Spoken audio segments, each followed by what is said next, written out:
नमस्कार। आज देश के कई शहरों में जुमे की नमाज के बाद विरोध प्रदर्शन हुए हैं, जो कई इलाकों में हिंसक भी हुए। उत्तर प्रदेश में भी नुपुर शर्मा की गिरफ्तारी को लेकर हिंसक प्रदर्शन हुए हैं। उत्तर प्रदेश के प्रयागराज, मुरादाबाद, हाथरस समेत कई जिलों में हालात काबू में करने के लिए पुलिस को बल का प्रयोग करना पड़ा। पुलिस बल को भी चोटें आई हैं।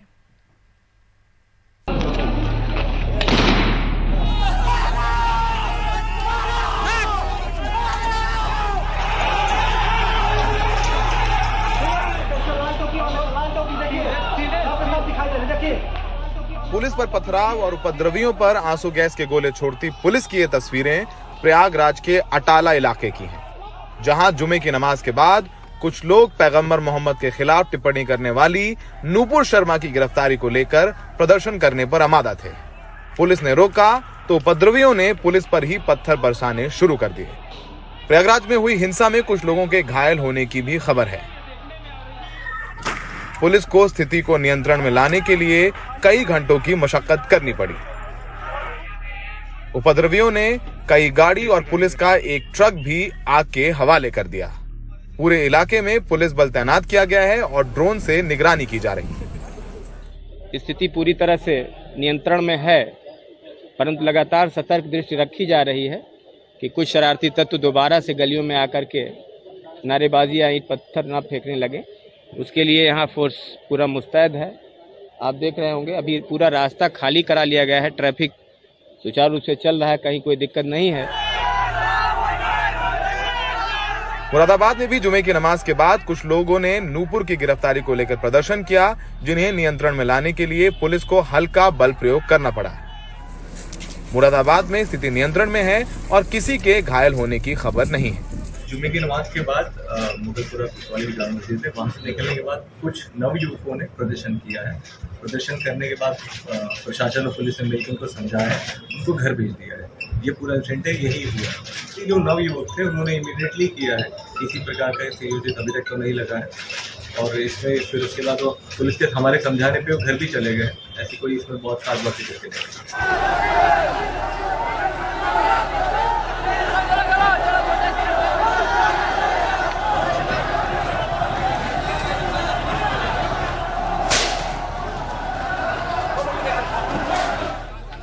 यूपी के सहारनपुर में भी नमाज पढ़ने के बाद कुछ लोगों ने प्रदर्शन किया, जिसमें 21 लोगों को हिरासत में लिया गया है। और हाथरस में भी जुमे की नमाज के बाद प्रदर्शन हुए, लेकिन पुलिस और प्रशासन की मुस्तैदी की वजह से शांति बहाल कर ली गई है। जुमे की नमाज के बाद कुछ उपद्रवी इकट्ठे होकर उन्होंने यहाँ से चौराहे तक मार्च करने का प्रयास किया।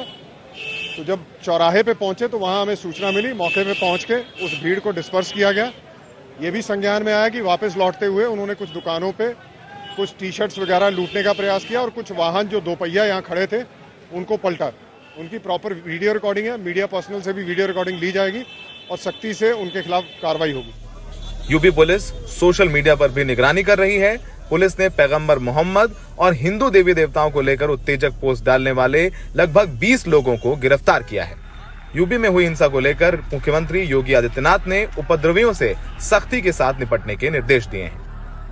कहीं न कहीं उत्तर प्रदेश पुलिस ने तैयारी जबरदस्त कर रखी थी। यही वजह है कि ज्यादातर जिलों में न कोई हिंसा हुई, न कोई प्रदर्शन हुआ। शांतिपूर्ण तरीके से जुमे की नमाज हो गई।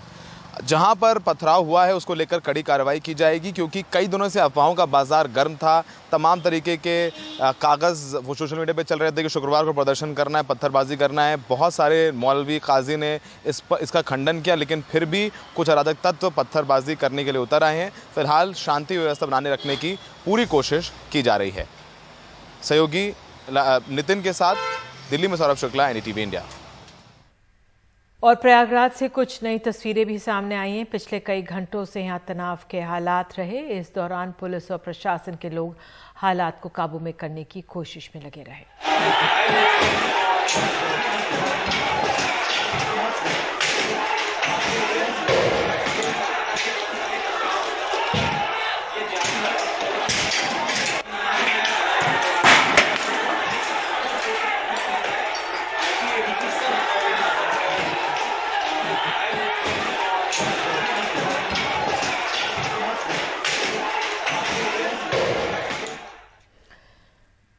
झारखंड की राजधानी रांची में भी जबरदस्त प्रदर्शन हुआ है। विरोध में मुस्लिम संगठनों ने जुलूस निकाला।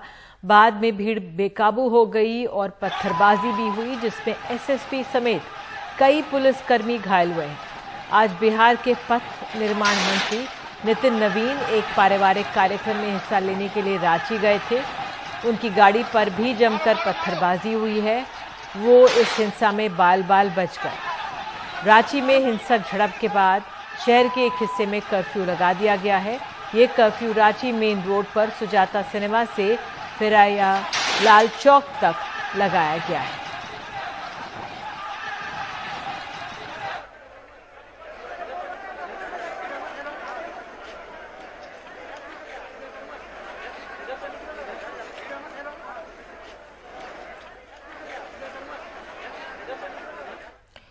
और पश्चिम बंगाल में भी नमाज के बाद प्रदर्शनकारियों ने हावड़ा से लेकर कोलकाता तक सड़कों पर जाम रखा।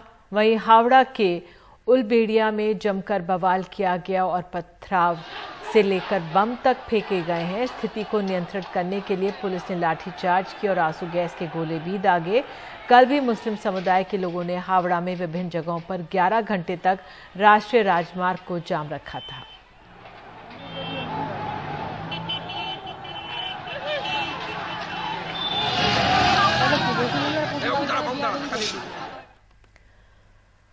और बिहार के कुछ और जिलों में भी लोग सड़कों पर उतरे। आरा और नवादा जिले में काफी लोग इन प्रदर्शनों में शामिल थे। स्थानीय प्रशासन और पुलिस का अमला भीड़ को काबू करने की कोशिश में लगा रहा है।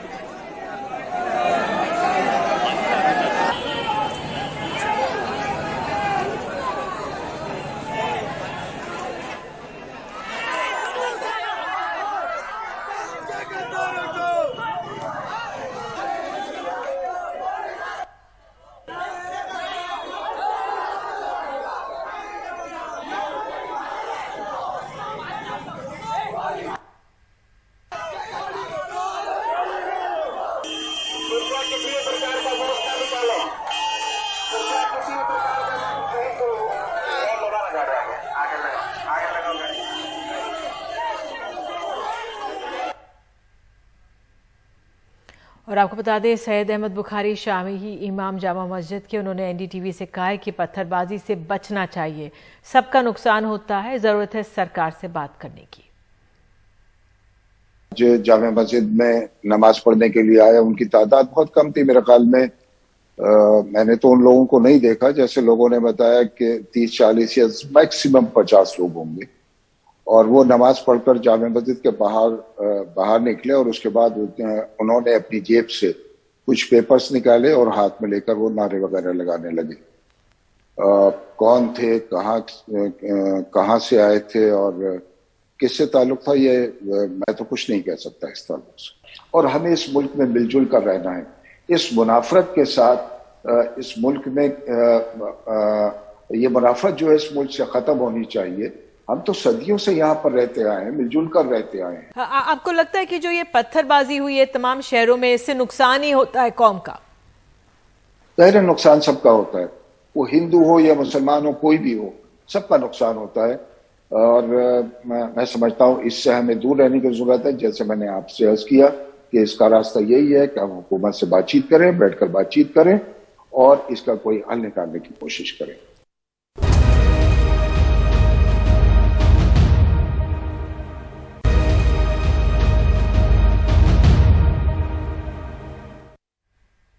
तो आपको बता दें कि राजस्थान में राज्यसभा चुनाव में कांग्रेस के तीनों उम्मीदवार जीत गए हैं। प्रमोद तिवारी, रणदीप सुरजेवाला और मुकुल वासनिक को जीत हासिल हुई है। बीजेपी के घनश्याम तिवारी भी जीते हैं। वहीं बीजेपी के समर्थित निर्दलीय सुभाष चंद्रा को चुनाव में मायूस होना पड़ा। ज्यादा जानकारी के लिए सीधे चलते हैं अपनी सहयोगी हर्षा कुमारी सिंह के पास। तो हर्षा, नतीजे देर से आए हैं, लेकिन कांग्रेस के खेमे में बहुत राहत महसूस हो रही होगी नतीजों को देखते हुए।